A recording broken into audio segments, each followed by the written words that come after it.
Here's something most people in my business won't say out loud.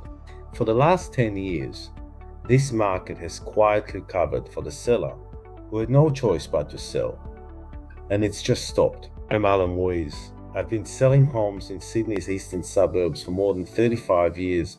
This is my market commentary. No hype, no headlines, just what I'm actually seeing on the ground.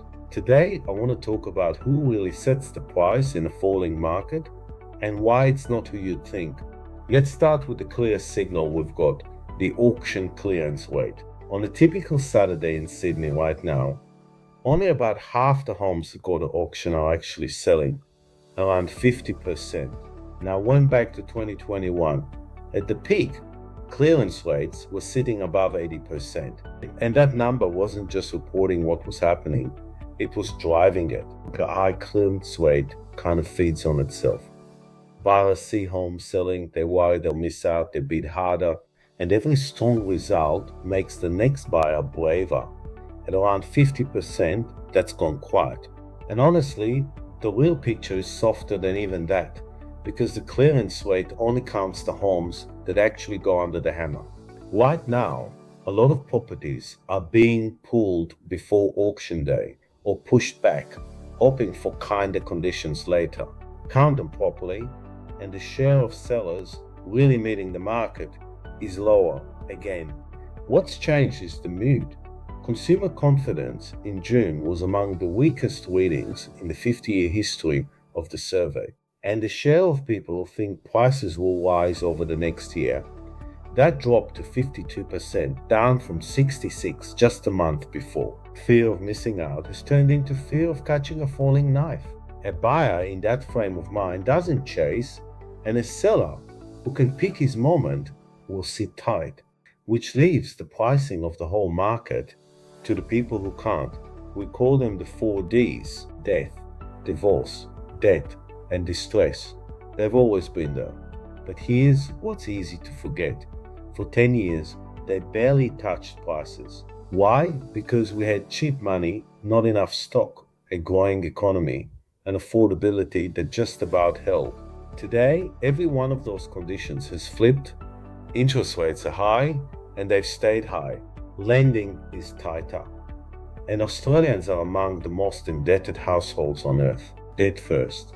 Last financial year, more than 12,000 Australians went into personal insolvency. And business failures are rising faster still.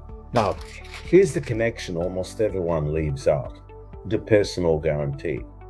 When a director borrows for the business, the bank nearly always wants it guaranteed against personal assets. And that asset is usually the family home. The home settles it anyway. Then divorce. There were more than 47,000 divorces granted across Australia in 2024. And here's the catch: that only counts married couples.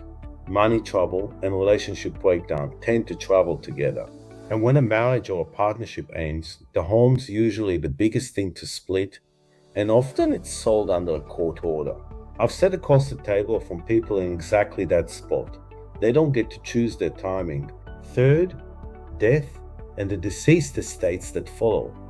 This is the quiet one. When someone passes and the estate is divided up, the home almost always gets sold. The people inheriting want their share in cash, not a quarter share of a house nobody lives in. Here in New South Wales, the Supreme Court granted almost 31,000 probates and administrations last year, up from under 27,000 just 4 years before. Every one of those is an estate being wound up, and a good many of them include a property that has to be sold. And the fourth, the bluntest of all, the bank that takes possession. When a mortgage stops being paid, the lender can step in and sell.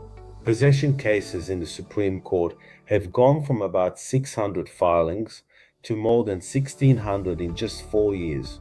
Agents and valuers work by comparison. The next sale is built on the last few that settled nearby.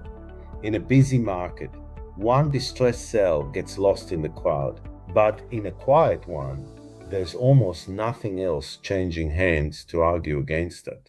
So when a mortgagee sale or a deceased estate goes through below what the neighborhood assumed it was worth. That number doesn't just sit there, it becomes the benchmark. A handful of sales, and the exception turns into the rule. I'm not predicting a crash, I don't believe in them. My point's smaller and a lot more practical. For 10 years, the market covered. For the seller who had to sell, it stopped. An extension. The people who can't pick their moment are the ones now drawing the line the rest of us get valued against. So if your sale can wait, that patience has rarely been worth more. So if you do get to choose when you come to market, take a hard look at who you'll be standing next to and ask whether any of them are there because a court, a bank, or a will gave them no say in it. So competition, that's the lens I'd want you looking through right now. I happen to think it's the honest one. I'm Alan Weiss. Thanks for listening.